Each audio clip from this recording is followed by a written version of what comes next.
So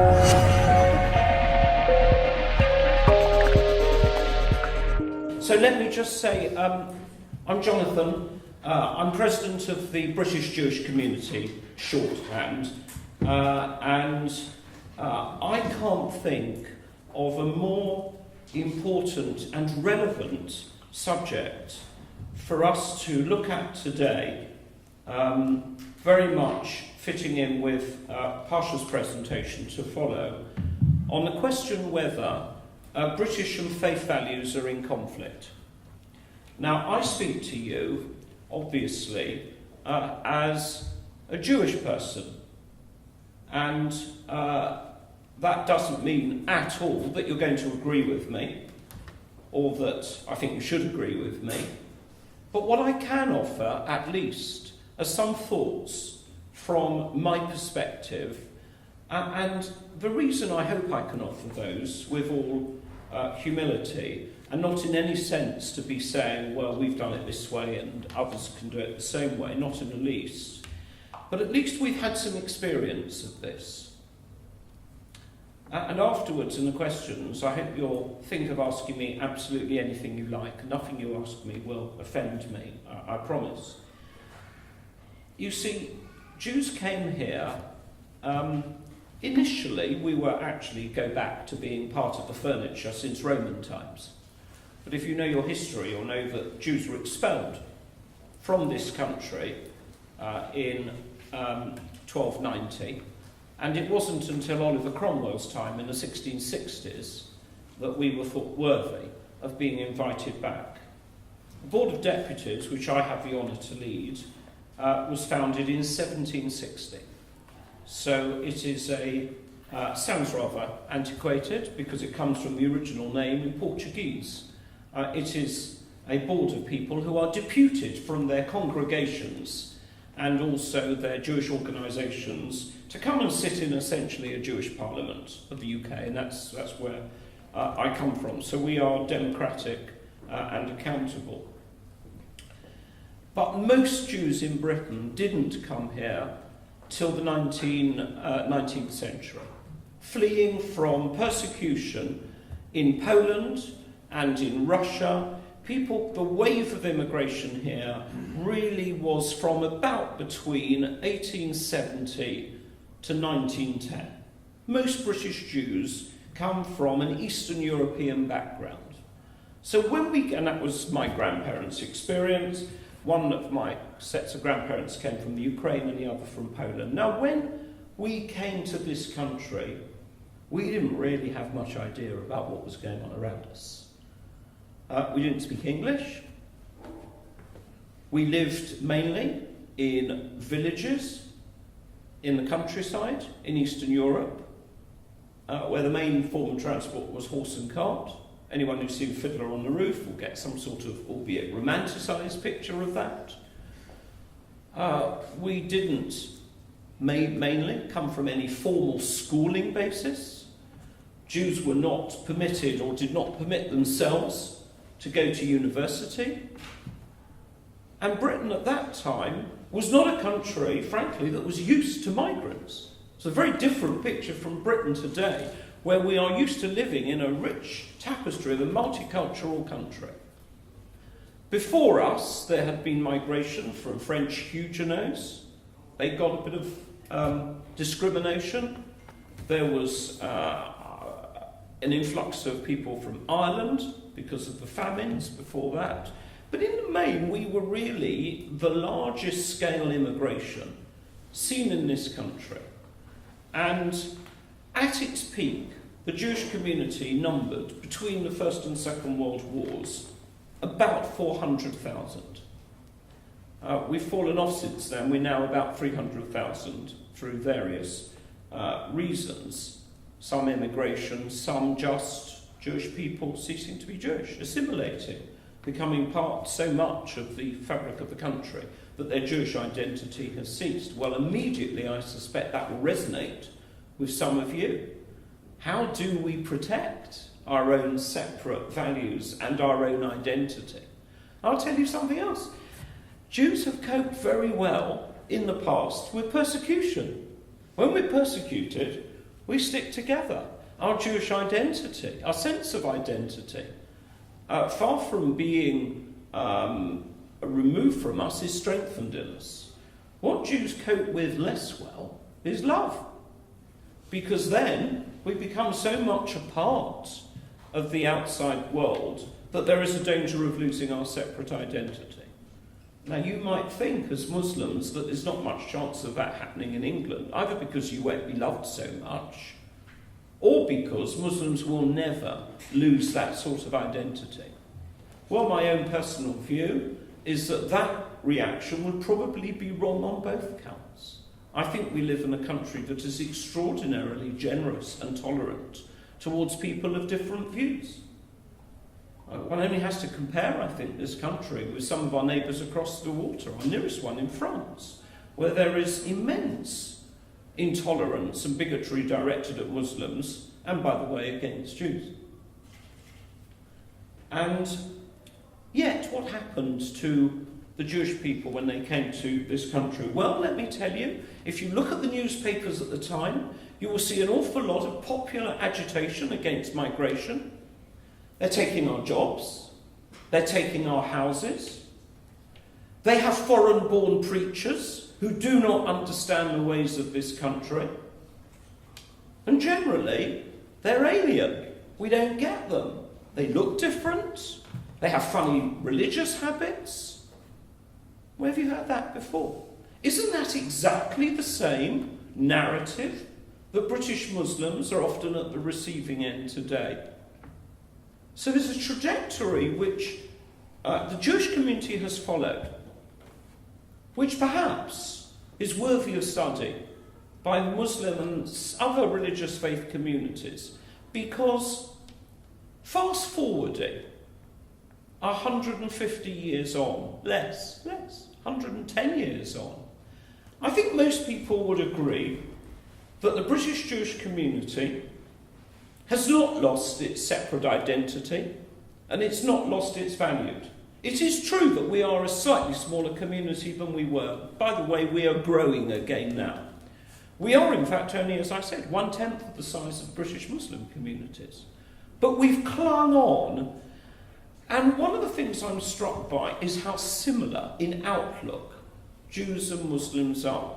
And I made one plea to you at the outset, because, of course, the irritant factor between Jews and Muslims is the Israel-Palestine conflict.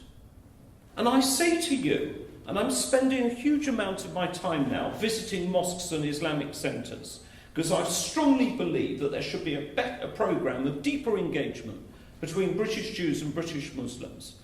Please do not look at us through the prism of Israel-Palestine. I'm a British Jew. But, and I make no bones about it, I'm a Jewish community figure. I'm a Zionist, which means I believe in the right of self-determination of Jews. And I believe I'm pro-Israel. I'm pro-Palestine.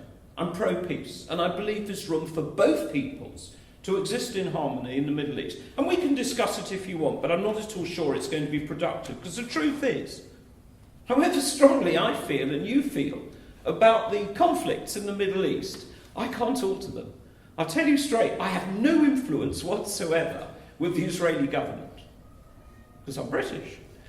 I suspect that no one here has too much influence with the governments of Israel's neighbours, including the Palestinian Authority. So we could discuss it till the cows come home, and believe me, we discuss it within the Jewish community endlessly, because there's a range of views about the Middle East conflict, very much mirroring, by the way, the range of views within Israel itself. But what we can talk about, and what I think we need to be talking about, not just this morning, but on an ongoing basis, is how we can help each other, because we have an enormous common agenda. Whenever I go to a mosque, I'm struck by its similarity to a synagogue. Not the look and feel, because they don't look and feel particularly different, but the first thing you see when you go into a mosque are all the clocks and the prayer times. You'll see that in the synagogue too. You know, of course, that we share a broadly similar way of preparing animals for food.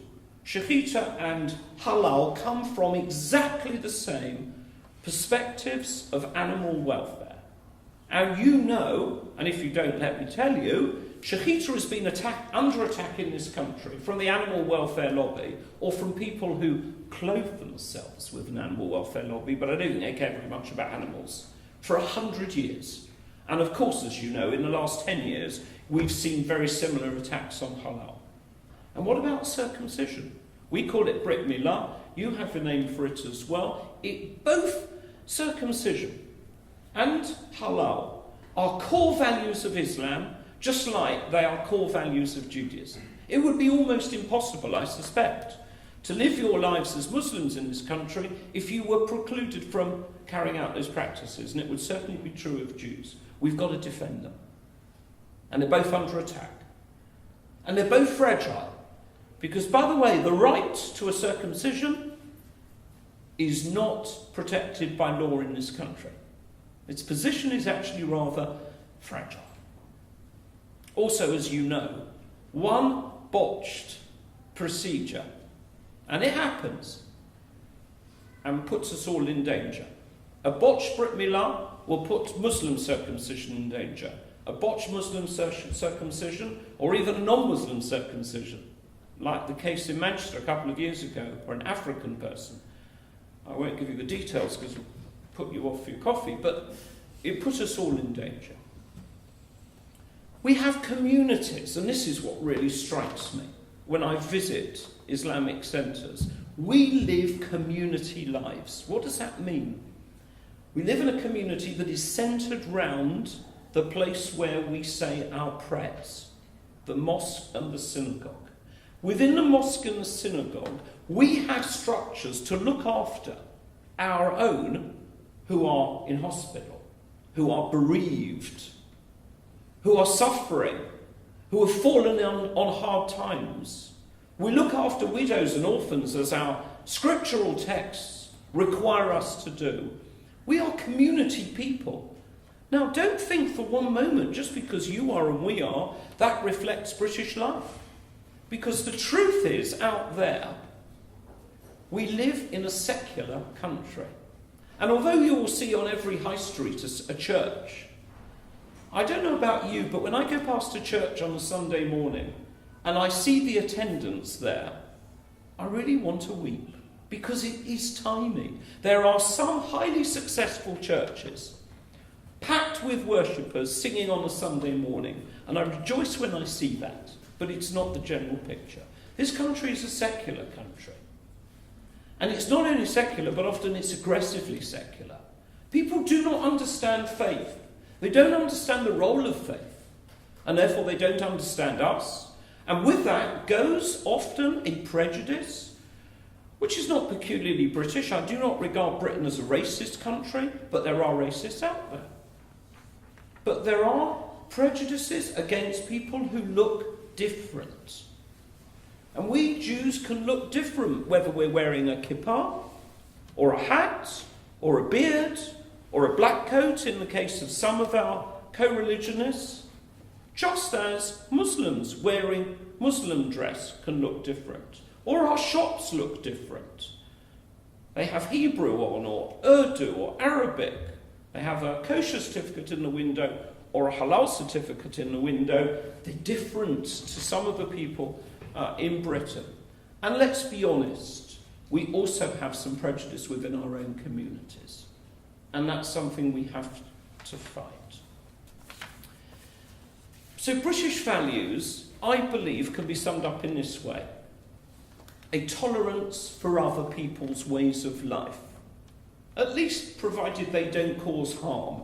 Well, I strongly believe that a religious faith existence, whether grounded in Islam or grounded in Judaism, does not cause harm to the rest of society. On the contrary, I believe we're an influence for good, because we care about others and we have a core religious faith, which means we don't necessarily go out there and do all sorts of strange things like some parts of society do, like having weird substances that mess your head, or you, I would say, disfigure, even abuse your body with tattoos or whatever it happens to be. We do not follow, not you and not us, we do not follow the everyday vagaries of fashion.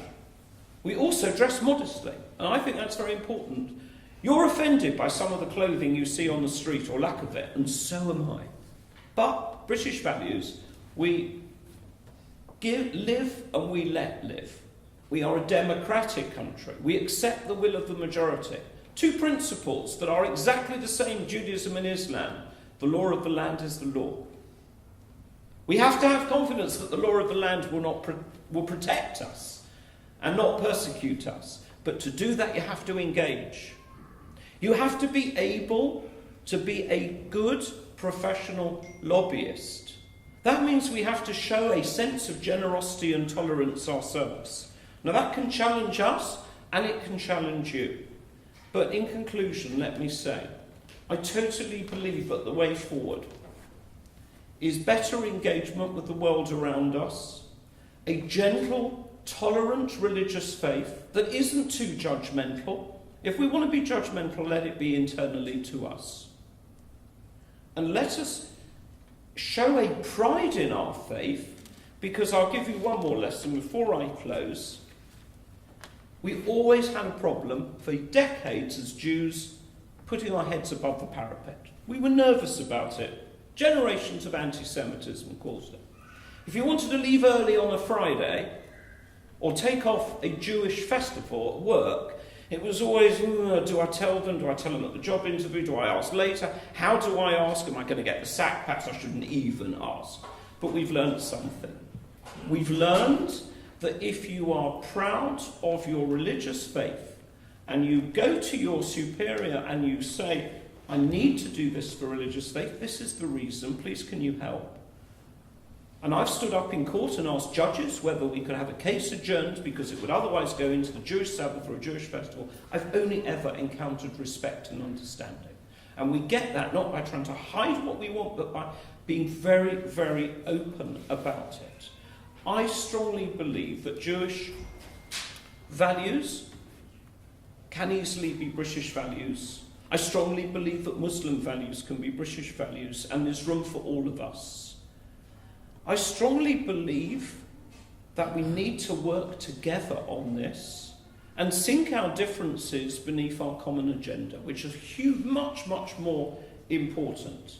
And I also believe, if you look at how we've managed to do it, I believe that it will not be so long before Muslims are prominent in public life, which frankly I think you are not moving to as quickly as I think you could.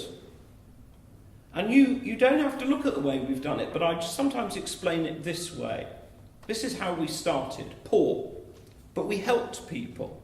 Someone who helped was able to help more, got an honour, maybe a place in the House of Lords. And that mushrooms and mushrooms and mushrooms. We have our own very independent care organisations. We are prominent in looking after each other.